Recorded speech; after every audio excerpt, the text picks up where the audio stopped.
क्या बात है यो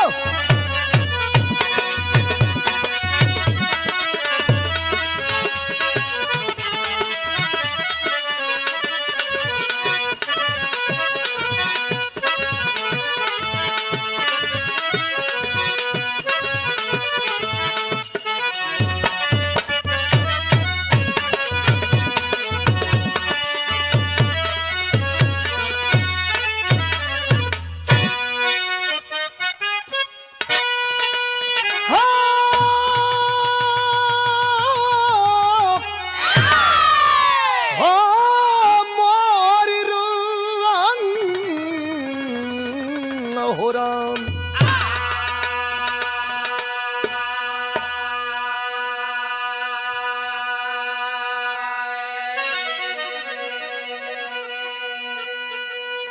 सुपर कैसेट टी सीरीज की ओर से एक मुकाबला, एक वीर रस का मुकाबला बा, जौने में आप लोगों के बहुत दिन से इंतजार रहल। विजयलाल यादव और बालचरण यादव। देखा बालचरण भाई, ये वीर रस का कसौटी हमारे गुरुजी रामदेव गुरुजी की कसौटी है। कैसे लाल?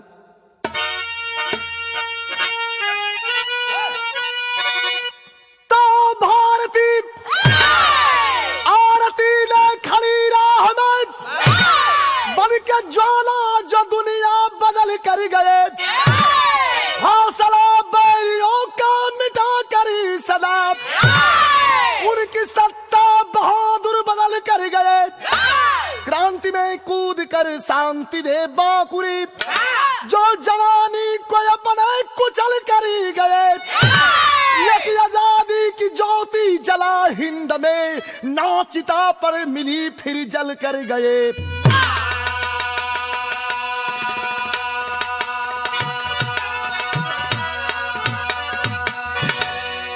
एक आजादी की ज्योति जला हिंद में, नाचिता भी मिली फिर भी जल कर गए।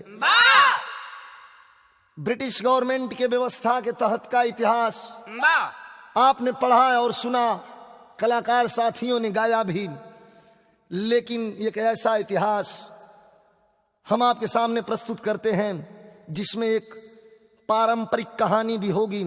जरा गौर करेंगे, वीरों की परिभाषा, वीरों की पहचान क्या होती है। एक लाइन गजल का अंदाज लगल, ये गजल में भाव कुछ ऐसा है, किसी शराबी को शराब पीने की दावत मिली। वो कैसी शराब है? वो कोई ऐसी तैसी शराब नहीं है, महुआ की दारू नहीं है, इंग्लिश नहीं है, पाउच नहीं है, नूरे नबी के दरबार की दारू है। उसने कहा, क्या कहा? क्या कहा?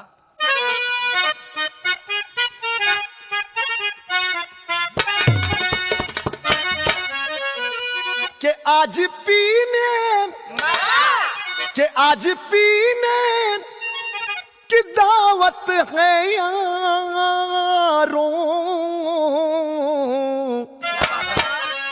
कि आज पीने की दावत है यारों, चांद पर बैठ कर हम पिएंगे, आज पीने चांद पर बैठ कर हम पिएंगे, आज पीने की दावत है यार, चांद पर बैठ कर हम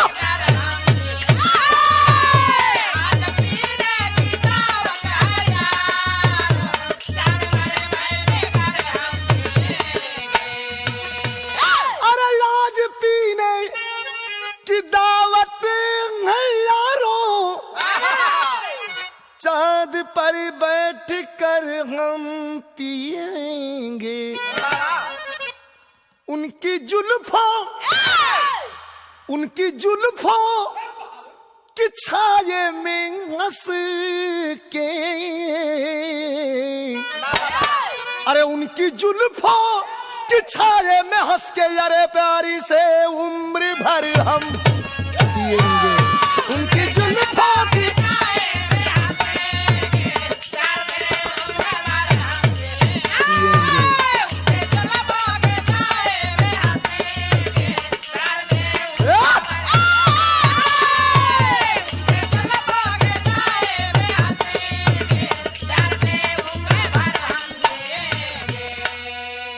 लेकिन जवानों के खड़खड़ से हिंदुस्तान के सरजमी से आवाज आती है कि हम जान दे सकते हैं लेकिन देश तुम्हारे हवाले नहीं रहने देंगे। क्या आवाज आती है मास्टर? कि छोड़ो भारत, कि छोड़ भारत, अरे हमारा कमीना, कि छोड़ भारत हमारा कमीना, अब बगावत की आंधी बहेगी। छोड़ भारत अब बगावत की आंधी बहेगी।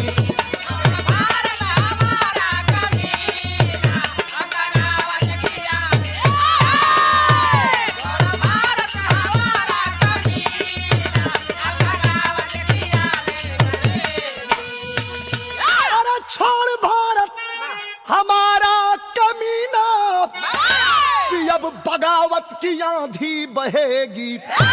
है बपौती, है बपौती यहाँ ना तुम्हारी,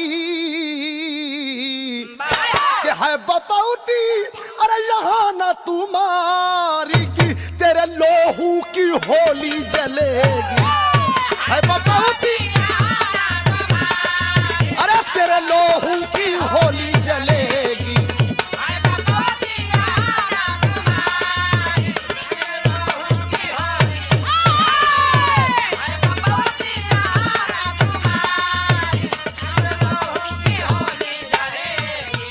यही से कहानी का शुरुआत बा, एक एक लाइन समझाए के फरचाए के हो। तनी बन के आया भैया।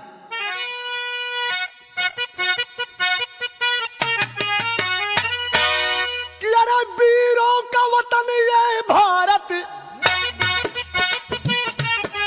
फौलादी जहां की माटी, कोने कोने में उछले जहां वीर घराना खाटी, खंभार का रहने वाला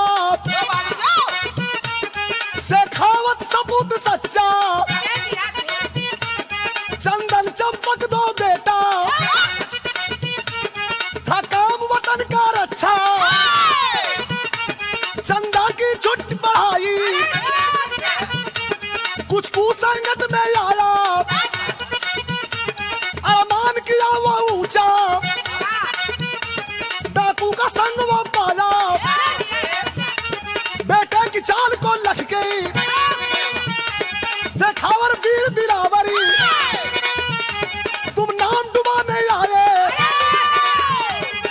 घर से किए हैं बाहरी, बन पहलवान वो चंपक, जब रंगत भरी जवानी, रोबीली ऐठन लेकर चढ़ गया बदल पर पानी, घर से बाहर हो चंदन, वो बहन के घर पे आया, दुकारी बहन है गीता, न सरल वहां पर पाला।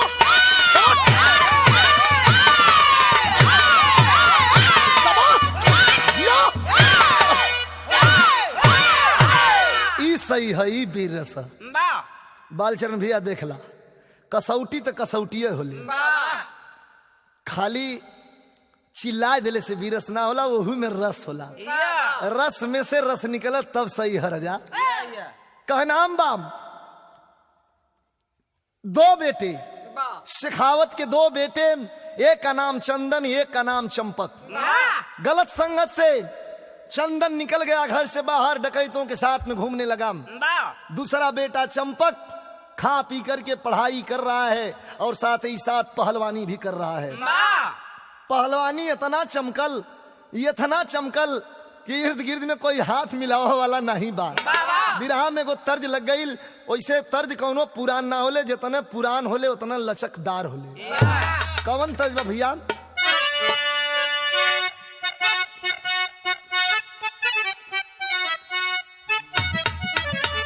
हमरे गुरु जी गावन कि अरे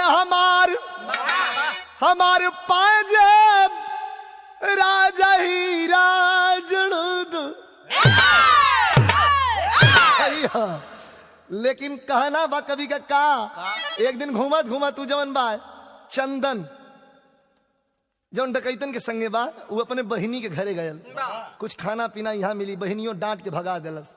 का डटलस क्या उतार ले हला भैया बाबू का पनिया,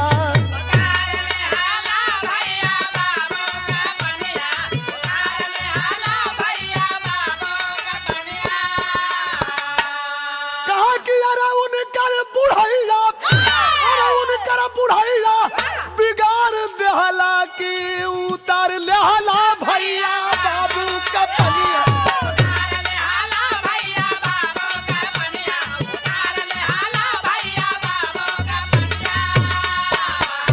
बेटा कपूत उनके कोखिया में भैला, काहे न जनमत ही तू मर गई ना, अरे उनके सपनवा के तार देहला की उतार लेहला भैया बाबू का।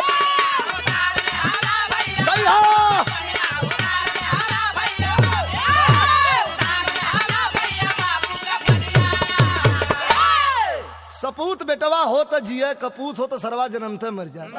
बाबू का इज्जत खराब कर दिला, तई बिरहा में तर्ज लग गई बा कैसे। अरे बहिनी के घरवा सरनिया न पवले, उदास मनवा नानी औरे में गईले,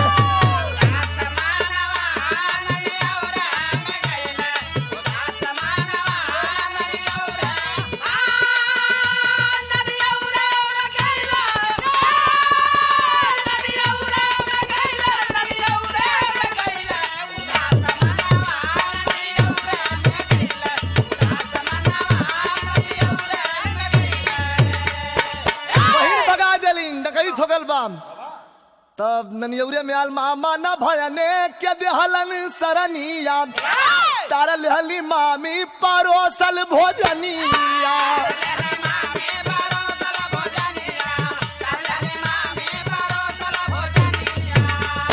अरे होई के लाचार, क्यों होई के लाचार, वही बिहार वही में गईले।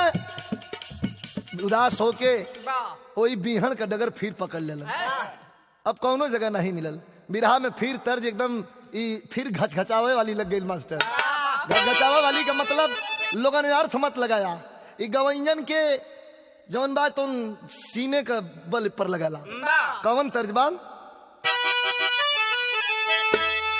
अरे झूला नीरा का गुजावा, अरे टूटल यो रोजो जवनिया में गड़िया छूटल या राजा।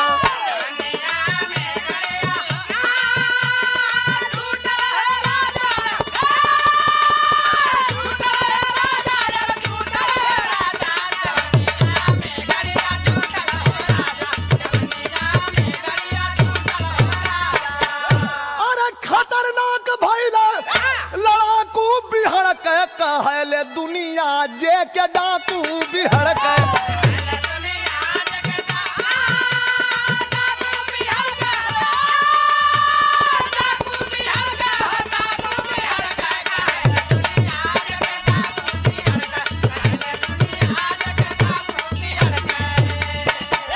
भर भगौलस रिश्तेदारी भगौलस, बहिन भगा देलिन, सब भगौलस। तो फिर बिहड़ में चल गयल।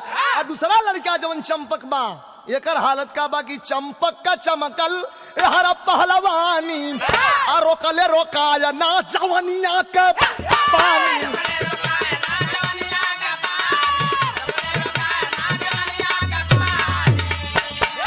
अरे ये कवरा निंगोटा, अरे ये हमारा निंगोटा, वहां डाकू बिहार के। एक भाई निंगोटा लेके पहलवानी में मशगूल बा, दूसर का भाई चाकू बाजी गोली बारी करत बा, अंग्रेजन का सामना करत बा। तब नाग पंचमी के समय आइल है, कवर निंगोटा ये कवर चाकू बिहड़ के, कहले दुनिया जे के डाकू बिहड़ के।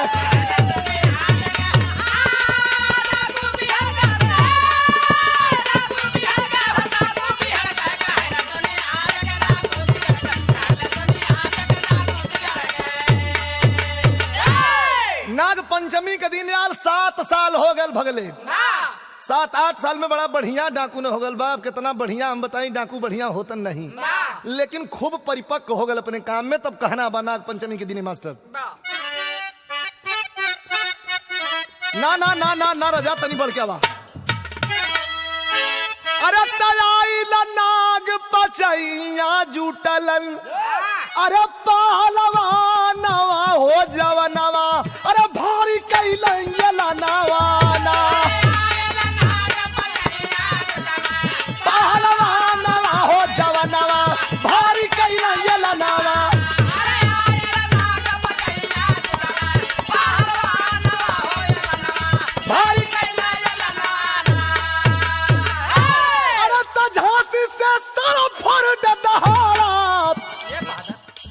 कोई मर्द हो तललकारा, अरे कोई मर्द हो तललकारा, होगी यार पार की कुश्ती, भुलवा दूंगा जीवन मस्ती, चंपक हाथ मिला के यही रे, अब निज भवानवा हो जवनवा, भारी कैलैला नवा।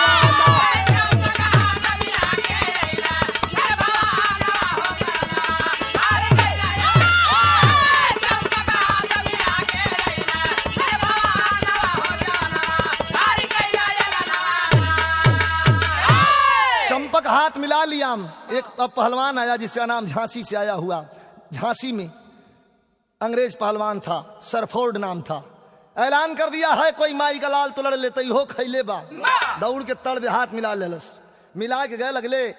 जौन बात उन दिन छुट्टी का दिन बा, कुश्ती के दिन रख गल, तहलका मच गल के रे बाप रे बाप। अंग्रेजी पहलवान से ही चंपक हाथ मिला लेलस। कर उम्र कितना बा भाई भैया।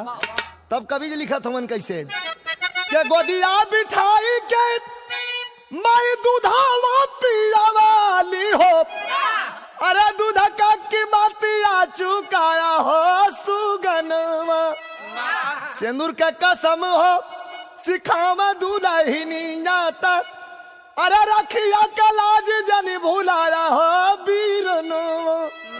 पूरा परिवार कैल चंपक का विदैया हो, दसवा का नाजिया बचाया हो सुगनवा। माई बाबू बहिनी दुल्ही कुश्ती देख सब आयल, कहे कि दंगला में पीठा जिना देखाया हो बीरन। पूरा परिवार गांव के लोग, इर्द गिर्द के लोग मिलजुल के और विदाई कैलन है कि बड़ा खतरा के काम पर जात हूँ, देश के इज्जत के काम पर जात हूँ, देश का मान सम्मान बचावा जात हूँ। सब कोई पहुँचावत बा, माई बहिनी दुल्हन बाबू इहो लोग बड़ा हर्ष उल्लास से आज बेटवा का कुश्ती बहुत बड़ियार पहलवान से बा देखे बदे झांसी के प्रांगण में उपस्थित भइलन। तब बिरहा में ऐसन लाइन कवि जी लिखलन है, कितना सुंदर लाइन बा मास्टर।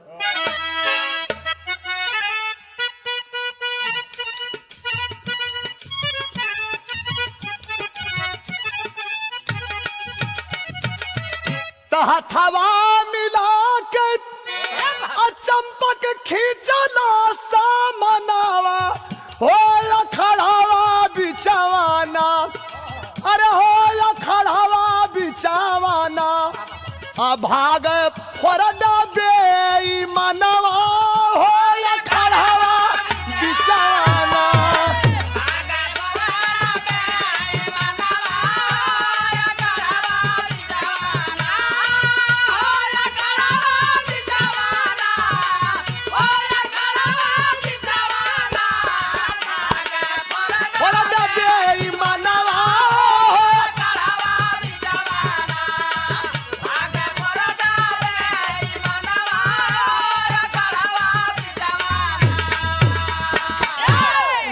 जब धंस के लड़लन तो मजा आवेला।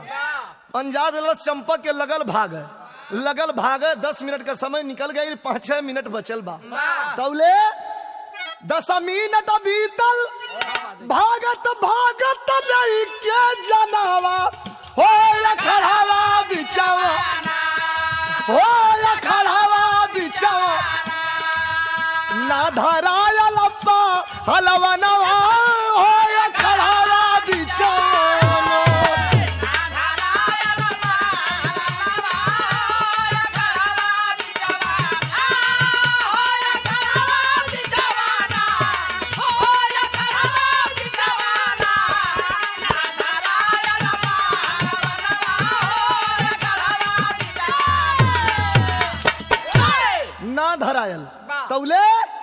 चंपक का दुल्हन ममता बगले में बा, ई दुल्हन बा, इशारा करते हैं कि चंपक का दुल्हन ममता गर जलता उन्हें छनावा हो या खड़ावा, अरे हो या खड़ावा बिचावा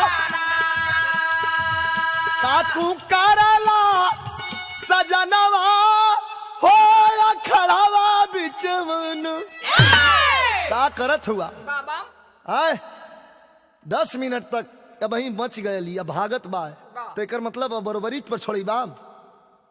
जोर जांग कब बचा के कौने दिन के रखला साजन तू, ललकार दहलस कहा कि जोर जांग कब बचा के कौने दिन के रखला साजन तू, 10 मिनट ले बचली पापी मन न जात बा लाजन तू। सुना 10 मिनट तक बच गल, 10 मिनट ले बच गल ही पापी तब मर न जाता लाजन तू। खींच ला धई के अखाड़े में तोड़ा जहर से पावा तू, दूध या सिंदूर राखी के राखीना आज बनावा तू। हे कमांडर पकड़ लिया ममता को बात सुनाई दिया, नंगी कर दो साली को इस जलसा में फरमाए दिया। ये कौन औरत है जो पहलवान को सिखाती है, पकड़ लो साली को नंगी कर दो। इशारा कर दिया अंग्रेज, जब इशारा कैले स तौले तरे बाप रे बाप, कभी के लेखनी देखा ललकार के इशारा करत बा। कसौटी पर जवानी चढ़ गई, और कसौटी पर जवानी चढ़ गई, ये कवर देश ये कवर सेनूर देता चुनौती, अरे चुनौती, अरे चुनौती।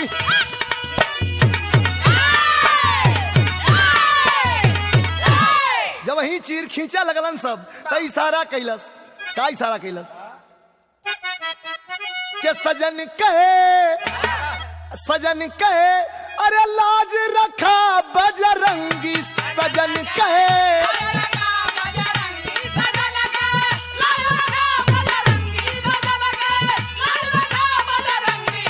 सही हो।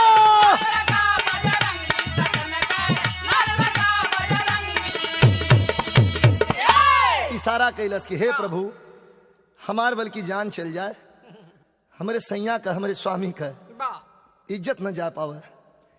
ए भैया तौले संकेत कवि लिखलन है कैसे,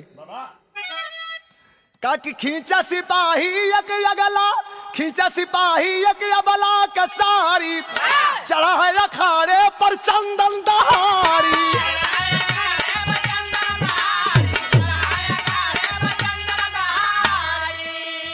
कुश्तिया देखा सवाल बा, दोनों कर भाई डकैत बा, 8 डकैतन के लेके उहो सादे ड्रेस में कुश्ती दिखाल बा, हथियार बगल में है।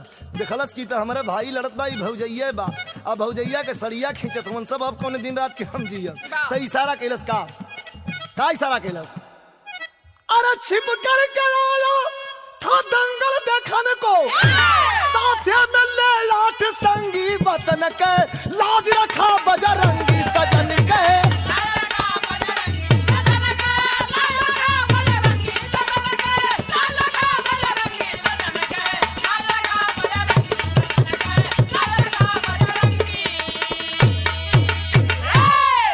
दहाड़ दिया चंदन तो जवना कुल का हमारा पर इल्जाम काम हबी हड़के, मार के गोली कैले काम तमाम काम हबी हड़के, 4 को गोली मार गिराया चंदन सिंह ललकारी हो, 1 गोली दुश्मन की तब गई कलेजा फारी हो। अरे दौड़ा माई ने चंदन का नाम काम हबी हड़के, हाथ जोड़ के कहे कलेजा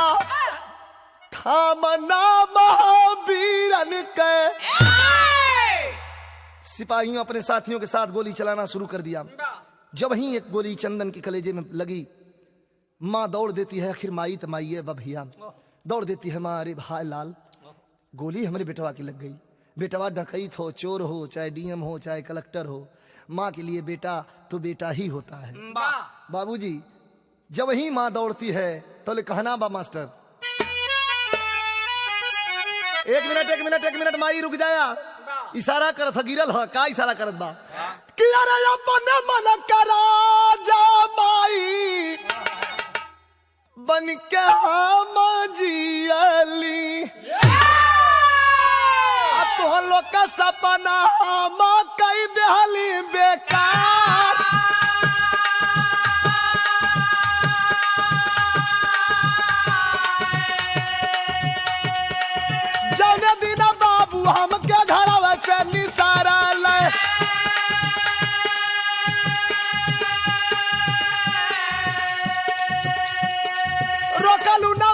तो हम ममता के विसार।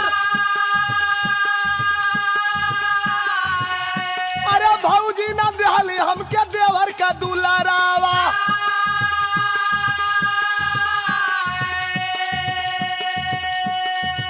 अरे जौने दिन बहिनी के गईली हम दुआर। अरे बहिनी का पूत कह के हमके भगावाली। अरे मामी लहली आगे से खरिया वही के तार। अरे 4 दिन का भूखल हम बिहड़ा में गईली। अरे माफ करिया बाबूजी गलातिया हमार। अरे पूरा परिवार से हमारी अरजिया। अरे केहू जी ने छुई बदनिया हमार।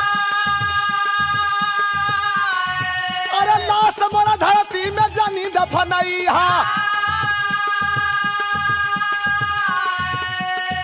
अरे कहे से कि धरती पर नंबर अधिकार। कहा पानी में बहा दिया मोरे लसिया के। अरे चली जाई सागर में वतनवई के पार।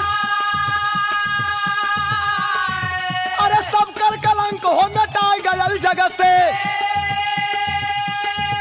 अरे जल से मनाई लिया जाय के दुआर। अरे चंदन का परल अपने भैया पर नजरिया। अथवा के जोर कहा अखिया पसार बोला।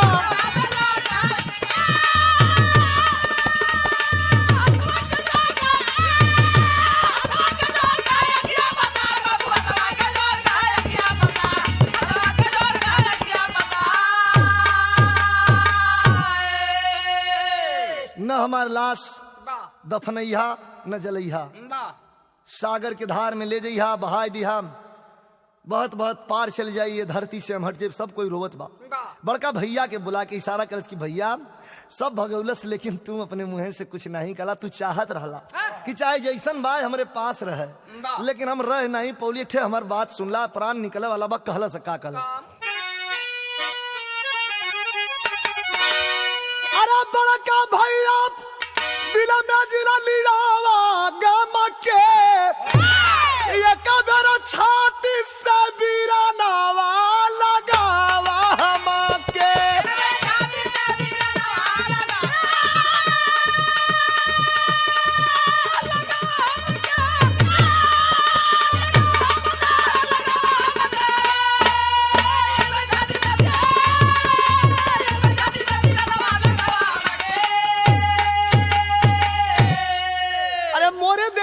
बाबा तोहारी अधिकार हो।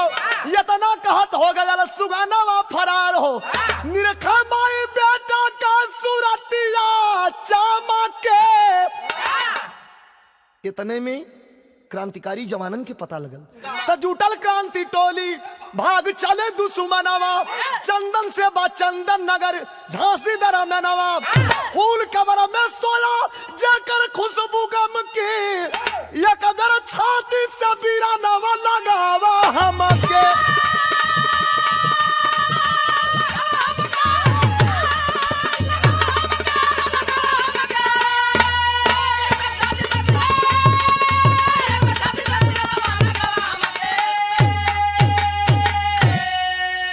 गुरु बिहारी गुरु गणेश ये धन्य देश के नाहर। स्वर्ग एक चंद्रिका कभी जो कर गए नाम उजागर। कसौटी पर जवानी चढ़ गई विजयी प्यारे लाल के रथिया पर। भगवती कसौटी पर जवानी चढ़ गई।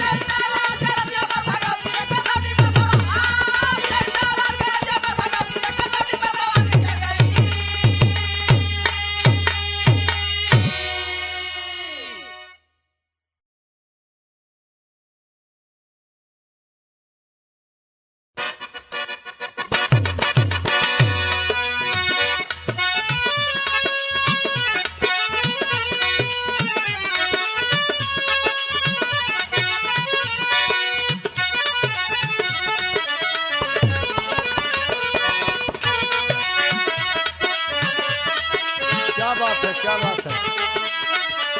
यो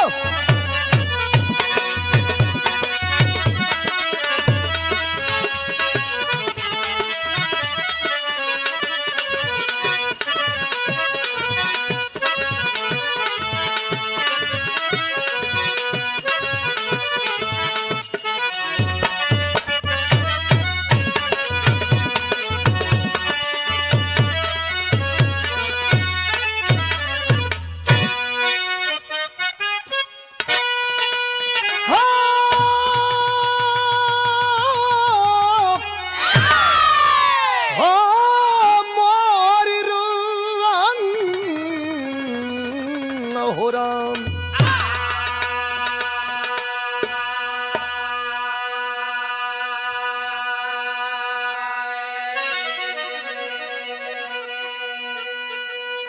सुपर कैसेट टी सीरीज की ओर से एक मुकाबला, ये वीर रस का मुकाबला।